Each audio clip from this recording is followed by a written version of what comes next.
So it's my pleasure to introduce Steve Hodgkinson from Ovum. Steve also spoke at Govis 2013 on the government cloud. On Steve's LinkedIn page, one of last year's Govis delegates endorsed him as the inspirational speaker of Govis 2013. No pressure, Steve. Certainly Steve's presentation was so well received, we wanted to get him back. Today, Steve will be speaking about compounding organisational learning, the key to digital success. Back in his days at Otago University, Steve used to be a mountaineer, and he used to work at Mount Cook National Park over the summer, working on the huts and tracks, and occasionally in search and rescue operations.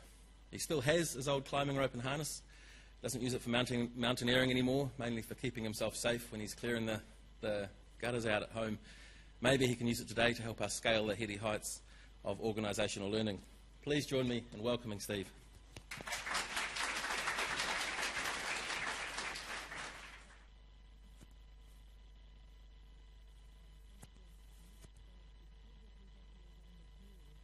Microphone on? Yep, just about. So I have two artefacts, I guess, to start my talk today. My New Zealand passport, which I proudly still hold, and one of these fantastic Bic pens, which you've all got on your tables. So I'm one of these Kiwis that wanders the world a lot, and I actually have 3 passports, and I have a family of 3 children. So renewing the family passports is a bit of a headache, and expensive actually. Every 5 years or so we have to go around and renew the passports, and it's always a dilemma as to which to keep renewing them all or none or whatever. We live in Australia, we live in Melbourne, and last time I went to renew my passport was somewhat urgent because I had to go overseas and my passport was expiring. It was a Kiwi passport. And there was a debate in the House about whether we should have Australian passports. Because, of course, we live in Australia, we're Australian citizens, why don't we have Australian passports and travel the world as Australian citizens? So I actually went and to the process of applying for the first time for an Australian passport, which was a pain in the bum, I must say. It was a very traditional government form-filling exercise where I actually got it wrong twice to the post office with my documentation to do the thing, and twice had to go away because I didn't have the right materials. And in frustration, because my New Zealand passport still had a year to run, I ended up just renewing it to have, I had less than 6 months to run actually, I needed the longer. Renewing New Zealand passport was an online process that was totally seamless. I did very quickly, and the passport arrived within a week in the post or by courier. So there are these simple things actually which we kind of take for granted, but are actually becoming more and more important about the way government provides services and the way government operates. And the second thing, given that we're now talking about change, perpetual change, accelerating change, it's good that some things don't change. So my first experience of the New Zealand bureaucracy was in Rosebank Primary School in Balclutha, where I was given my first licence to do something. Many of you would have done this at primary school. You had to write out a page of writing with a pencil, and if you could get it right, you were given a licence by the teacher to use a pen. And this Bic biro is my first pen, my real pen. So it is a great thing to see when I come back to New Zealand now that these things are still around. So, how did I get here? As I say, I'm from a Kiwi, from Invercargill. I worked in the Reserve Bank after Otago Uni. I left New Zealand in '88 to go overseas and do a doctorate at the University of Oxford. And the topic of my academic research at that time was this infernal picture that kind of plagues all organisations of any size all around the world perpetually. This swings of pendulums between decentralisation of things, which doesn't work because it's too chaotic, too fragmented, too disorganised, not efficient. And the pendulum swings the other way to a more centralised way of doing things, which doesn't work because it's too rigid, one size fits all, not efficient, not responsive. And this is a major topic of study for people that are into organisations, and in a way a source of perpetual frustration to to people trying to run large organisations.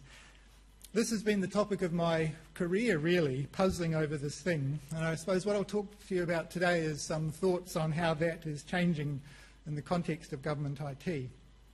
I put this to practice in the early 2000s when I was Director E-Government Strategy and Policy for the Victorian State Government and set up a whole-of-government office of the Chief Information Officer, which is a journey that will kind of resonate strongly in New Zealand in the past 4 or 5 years.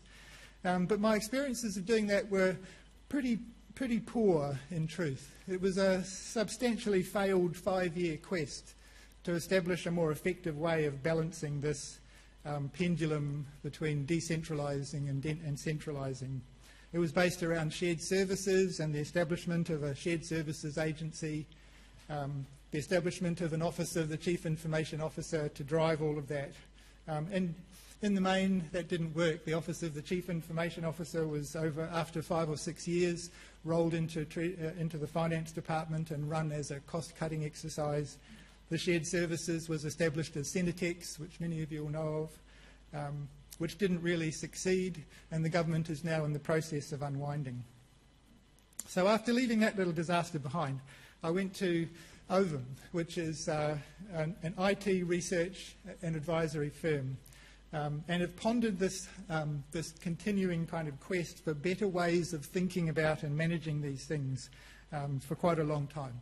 Ovum is we write research, we produce papers, and we give clients advice based on our research-based experiences, which we would now, in the cloud services world, call smarts as a service, is kind of what we do. So how did I get here then, in terms of the work I've been doing at Ovum?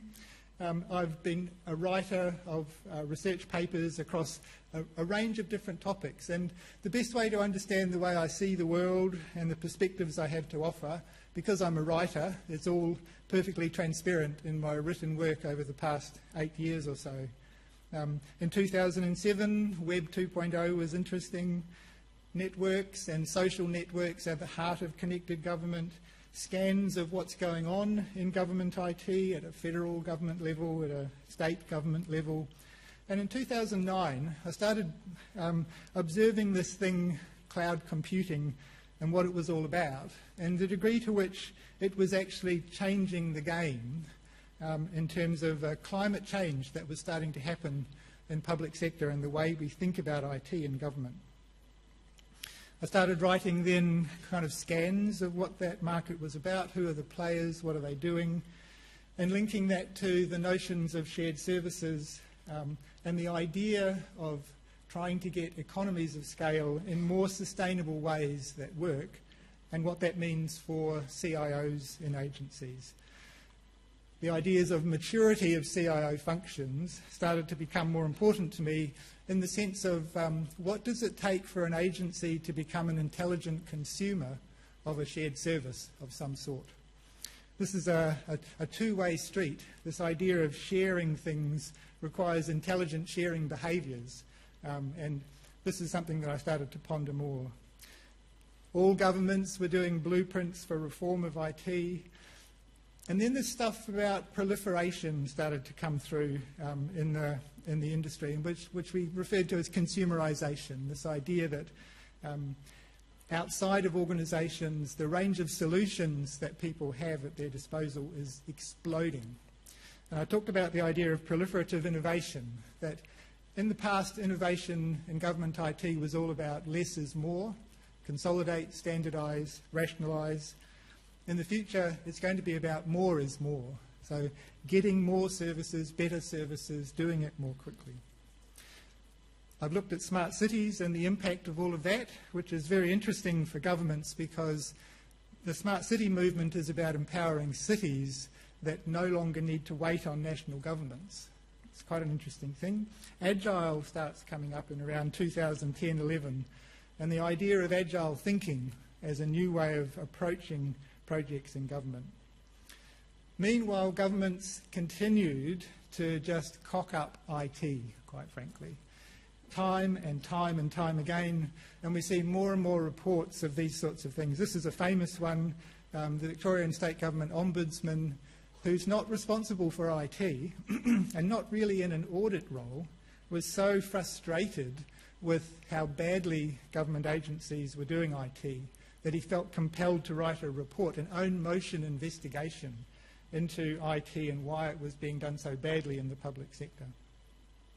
Cloud services continues to grow through kind of 2010-11, and it's evident that when you look at some organisations, they were making quite effective and good use of cloud services at the time when it was largely perceived as evil and immoral and scary. Why government agencies should start looking at this became a major topic of my interest. And I wrote a report called Practical Steps to Cloud for Government Agencies in 2012, which actually is still one of the most read reports on the Ovum research service globally. I started writing case studies of what's going on here. So agencies using things like Salesforce to do quite interesting things. Microsoft Dynamics CRM in another agency. Monash University's adoption of Google Apps was groundbreaking in this region as a university coming to the end of its tether on a traditional approach to IT and radically changing the way it's thought about IT, the way it sourced it, the way it managed it. I wrote a report called the Ovum Cloud Services Catalyst Framework, which was quite a good model at the time for thinking about how you could puzzle over why some agencies use cloud services and others don't. And a continuing range of case studies around different solutions, including, for example, Statistics New Zealand's use of infrastructure as a service, which was written by my colleague Kevin Noonan. And one of the last ones I've written is in South Australia, the use of, again, Salesforce for disability services. So there's a range of these things. And we come to two reports which I'll talk about today. One called Technology Discontinuities in the Public Sector, and a most recent one called the Ovum Cloud Fit Framework. And I'll talk about these and why they might provide useful perspectives for you in puzzling over what's going on, and also to have building blocks to have conversations with people in your agencies and with business executives about this. So firstly, we all kind of know what's going on. The government has increasing and rising expectations around policy options, digital service innovation and productivity. And they want it to happen more quickly. So there's this popular sense that speed is becoming important. And speed, in a way, is starting to be a kind of safety when the popular notion is that speed is dangerous. The reality, however, I used this slide last year, is that as a government executive or someone responsible for driving change, we often don't see IT in a speedy way. You know, we see it as something that slows us down because of a whole lot of good kind of reasons. We understand why. And it's also something that is expensive. So not only is it slow, it is expensive. And this is no good. So if we do kind of school reports of government IT, as I've mentioned, there are a very large number of kind of fail reports from auditors, from overview organisations, Victorian Auditor General, obsolescence in frontline police and schools, Queensland Government Audit, bad, fail, New South Wales Commission of Audit, fail, West Australian Auditor General's report, information security, fail. This is no good. So there's a sense that we need a kind of new curriculum in this whole learning about how to do IT. The school reports have failed. We've obviously not learned the lessons. Things are changing, and we actually need to change the way we think about it. And McKinsey did a very good piece of research a couple of years ago on technology discontinuities. And if you read that, then the methodology was quite interesting because they looked at, they interviewed a very large number of kind of influential folks in government and business all around the world and asked them what were the technologies that they believed would most impact economic success and economic growth in the future at the level of organisations and also of nations. And they come up with this list of 40 or 50 or so, prioritised them down to 12. And of course, the four at the top are the ones that we now live with every day. Mobile internet, software, the automation of knowledge work, Internet of Things, and cloud technology. There is a range of other technologies, of course, which are coming as technology discontinuities. And we have some glimmers of this if you've been looking around. Advanced robotics, this near autonomous vehicles stuff, seems crazy, robotic vehicles driving on the roads. Google have driven hundreds of thousands of kilometres, actually miles in the US, of accident-free robotic cars on the public roads. Next generation genomics, energy storage, 3D printing, etc. So the technology world is a kind of marvel of innovation. And if you've done an MBA or whatever, you would have come across Schumpeter's work about creative destruction and Clay Christensen's work about technology disruption. Daniel Smihula published a very interesting paper a few years ago on the waves of these things. And he's quite an academic guy, and he puzzled over this right back to the kind of medieval times. But the point that's interesting here is that, and we know this intuitively, these waves of technology change keep coming through. They're getting shorter and more impactful in terms of what they do. And they're not by any means discontinuous in the sense that one starts and the other stops. They overlap. So we're living through waves of technology, some of which are mature and well established in our organisations, and some of which are just coming in. But they're coming in at a much faster rate than ever before, and that's largely because for the first time in history we're now using in a much more powerful way the existing technologies to design the next technologies. And if you look at 3D printing, for example, that's going to, as the culmination of computing and digital and the ability to express things in the physical world from a digital model, that's going to dramatically accelerate the rate of innovation of physical products, because it accelerates the pace of design, the ability to prototype, the ability to produce, and the ability to totally change the logistics of production. So this idea of using one generation of technology to invent the next is causing a massive acceleration in the rate at which things are changing, which is interesting. And of course, everyone knows this famous quote from William F. Gibson, a sci-fi novelist: "The future's already here, it's just not evenly distributed," which I think plays very well into this kind of picture, because the future, in many ways, of course, is already all around us.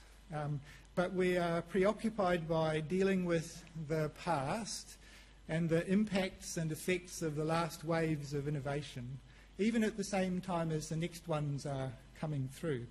Whether we see it, whether we are aware of it, or whether we can take advantage of it, is pretty much down to us. So this future is already here, just not evenly distributed, is actually something that's all about us, not the technologies, not the rate of change. And this was very well expressed in a report which was actually authored by IBM and done by NERA, which is an Australian economic research organisation. They looked at the impact of technology change on the economy and puzzled over what was required for success. And the simple observation at the guts of a very complex lot of economic modelling was the observation that empirically leaders, the technology leaders, the organisations that are using technology to create economic value, are pulling ahead of their peers because of their ability to consolidate and extend small gains through innovation. The idea of a virtuous cycle, small gains in early years compound to become significant differences. And those of you that were here yesterday and heard Alistair speak from Xero are a perfect example of exactly this dynamic. So from small beginnings, they learned how to do something that was economically useful and have iteratively expanded their capacity to do that to the point where they now have a significant competitive advantage, which has incrementally grown over time, because of the actions and learnings of the previous year. Alistair made the comment I thought was quite interesting that he would back himself to beat any of us in the room to recruit a talented software developer or project product manager. Now, the skill to do that is hard gained. And this is the kind of small skill that comes through cycles of learning and doing and growing as an organisation over a short pace of time. The rules are being written by companies like this, and not by companies that think that they can proceed in very long cycles of innovation. Now, so I use the language for this in the context of this kind of public sector debate as compounding organisational learning. And the most important thing that's going on in the stories that we saw yesterday about agile projects, Marine Mate, these kind of things, the most important thing that's going on is that people in agencies are seeing and learning how to do things more innovatively, more quickly, and in a kind of lighter weight way. And that's really, really important as something to celebrate and to learn from. Or not. If we stood back and thought about what's gone on in the past and what's still unfortunately going on in many agencies, is kind of the opposite of this compounding organisation learning approach. So this is a Commission of Inquiry report into a payroll system implementation in the Queensland State Government. The project was initially had a $5 million budget and was supposed to take 3 years. They spent something like 7 years producing the first thing that could credibly said to have worked. The project cost $1.2 billion. The Commission of Inquiry took a year and cost $6 million. The Commission of Inquiry cost more than the budget for the original project. So, we kind of laugh at that and go, well, that's just ridiculous. Would you have credibly said that the future of knowing how to do payroll had landed in Queensland in 2007-8 or so? Of course, the future was distributed there in the way that it's distributed everywhere else in the world. It's just that these people involved were not listening, paying attention, able to operate in a way that enabled them to work with the future. This is a disaster in many ways, of course. It's a waste of money, but the most critical waste that this sort of thing symbolises is time and the opportunity of all of the people involved in that project to learn how to do things better. Essentially, they spent 7 years going through one cycle of organisational learning about how to do something as mundane as a payroll system. Now, this story, of course, will resonate because of the involvement of NovaPay here in New Zealand. So sometimes these things are complicated, but they don't have to be, and we've got to stop making them complicated in this way. And most particularly, we've got to stop taking so long to go through cycles of organisational learning with this stuff. That is a fail, no matter how you look at it. And you could insert, any report that you like into that space, the one that is your favourite.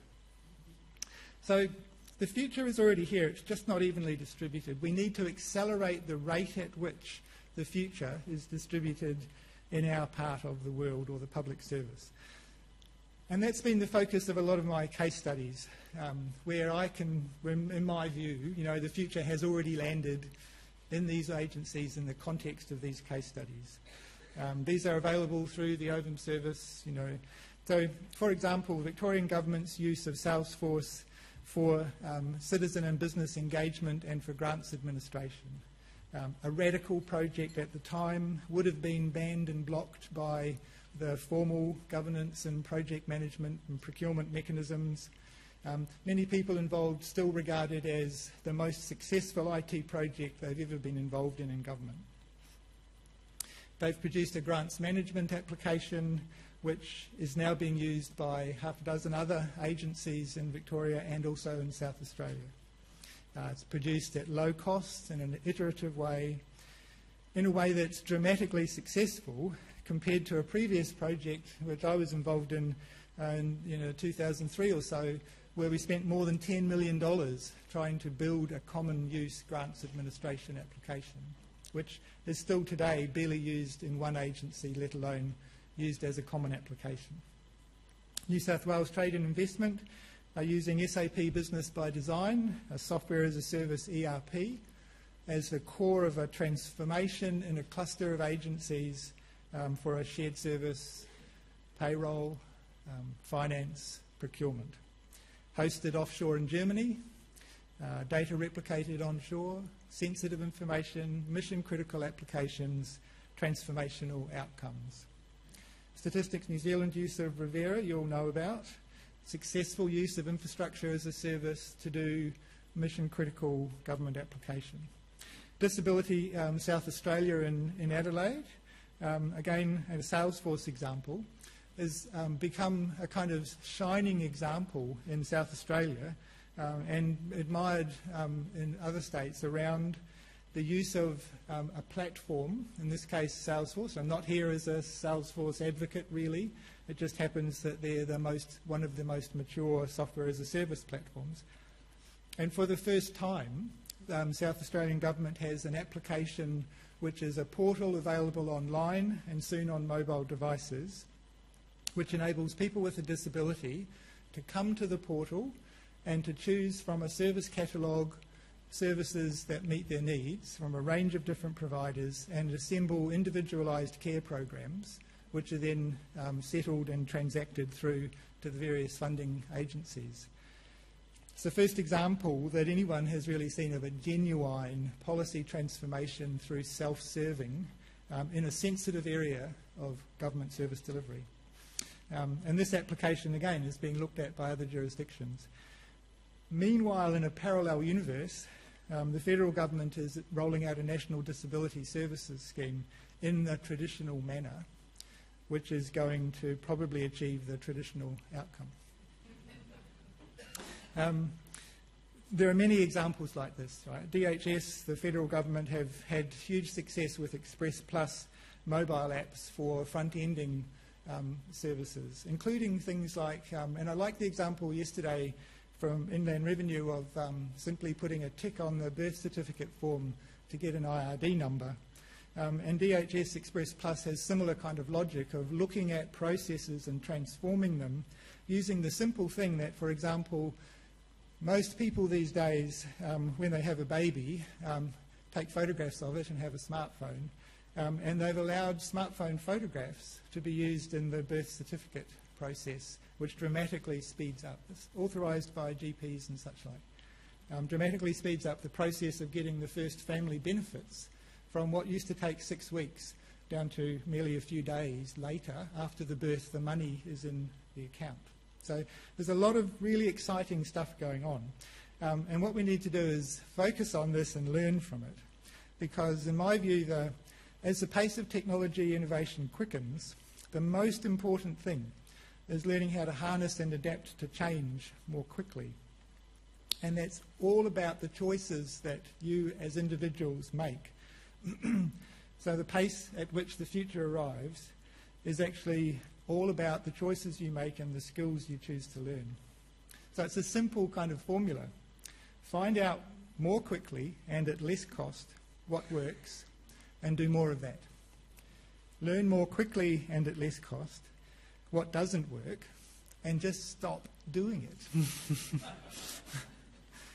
Now, when you come to risk management logic, the problem in all of this, and one of the reasons actually that I started doing that technology discontinuity report was that it was on the request of the Auditor General in Victoria, because they were looking at these project failures and puzzling over what role does audit play in that.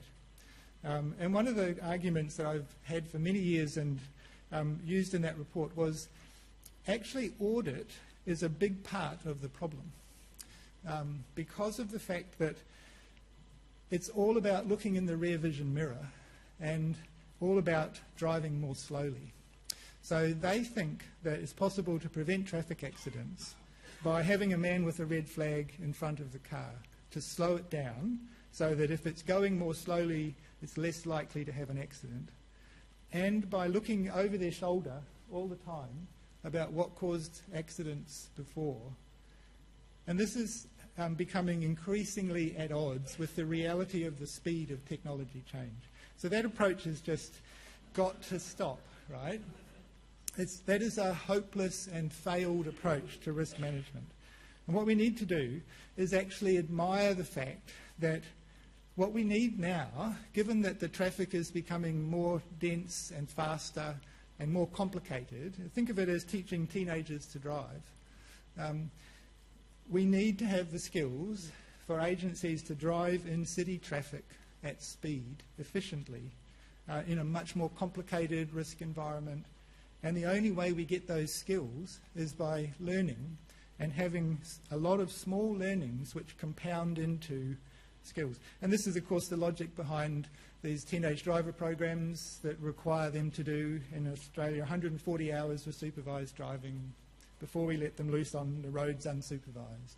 Small learnings compounding over time to make safer driving. So, back to school. How do we deal with this? And some of this I talked about last year, and I just reiterate these themes. 3 things we need to learn. You can't make a silk purse out of a sow's ear. Cloudy is as cloudy does, and it takes 2 to tango. Can't make a silk purse out of a sow's ear is all about the idea that we have to stop trying to transform things that were never meant to be what they need to be, and focus instead on buying things that already work. So the logic of traditional standardize, consolidate, rationalize, 101 kind of IT strategy is that you take things that are at a level of scale, whatever it is, small and relatively customized, and you try and transform them into having more scale and being more shared, less specific to a particular purpose. Through private cloud computing, build it yourself, DIY cloud computing, through in-house shared services and various forms of outsourcing. This new world that we're going into, cloud services, either public or private, is the opposite of that. It's all about saying, let's go for real scale, real transformation by buying things that already exist and not trying to transform things that we already have. Because that transformative changing things we already have is very high risk and very expensive, because you're dealing with technology, software, people, processes, culture, organization dynamics, and all of that. So this logic of stop trying to make a silk purse out of a sow's ear is all about learning from the failure of shared services in the past and working out how we can more quickly accelerate to simply buying things off a catalogue that already exist. Cloudy is as cloudy does is this idea that we have to find an alternative to playing snakes and ladders with government IT. And I'll use this picture kind of pejoratively. If you think about maturity and sophistication of IT capabilities in the average agency over time, the last decade, then unfortunately, and I'm not talking about your agencies, of course, because you're all good and accelerating. I'm talking about those other unfortunate agencies where things get better sometimes when you have good people and a bit of money and such like. But then if you come back 2 or 3 years later, the wheels tend to have fallen off. The good people have gone, leadership change, machinery of government change, ageing assets, major project cock-up, whatever. And that picture is not what we see with mature enterprise-grade cloud services. And just take Xero as an example. If you drew that picture for Xero, it would be off the roof in terms of exponentially getting better over time. More mature, more stable, more functional, more trustworthy, more financially secure, more successful, and creating New Zealand jobs along the way. And this is a picture that I drew 3 or 4 years ago. It's getting even more extreme, the idea of the gap. And the reason I think that picture is important is that the black line, the snakes and ladders line, is the best thing that we've all managed to achieve over a decade or more of really hard work with smart people trying to do the right thing. Actually in an environment where there was pretty robust funding. And we're now mostly moving into a world where the funding is going to be tighter and tighter. So if that's the best we've managed to achieve with plenty of money and lots of smart people working hard, we can't carry on doing that same approach and expect that it will be better with less money. We've got to think about something different. Cloudy is as Cloudy does is the idea of embracing the idea that we need to find services that just do what they say on the label and start using them. And the third thing is it takes two to tango. Of course, this is not just about the service providers, the cloud services, the vendors and what they do. It's actually about us. It's about the way we think about requirements and the way we go about thinking about using IT to do stuff. And this picture I've used many times. It's the transition from kind of bespoke, customized to agile sourcing of things which substantially exist, assembly, design logic, as opposed to rebuilding everything from first principles. The key transition in all of this is this trend from what I call internal out requirements to external in requirements, where external in requirements is asking the question, what is the best way to access IT functionality to support achievement of my evolving business outcomes? Appreciating the fact that my business outcomes are evolving, so therefore my solutions also need to be evolving. And that's an entirely different question to the traditional internal out view, which says how can I write up a big thick document of all my requirements and put that to the market and get exactly that thing in maybe 3 years. And this is a critical part of the logic of this more agile compounding organisational learning approach.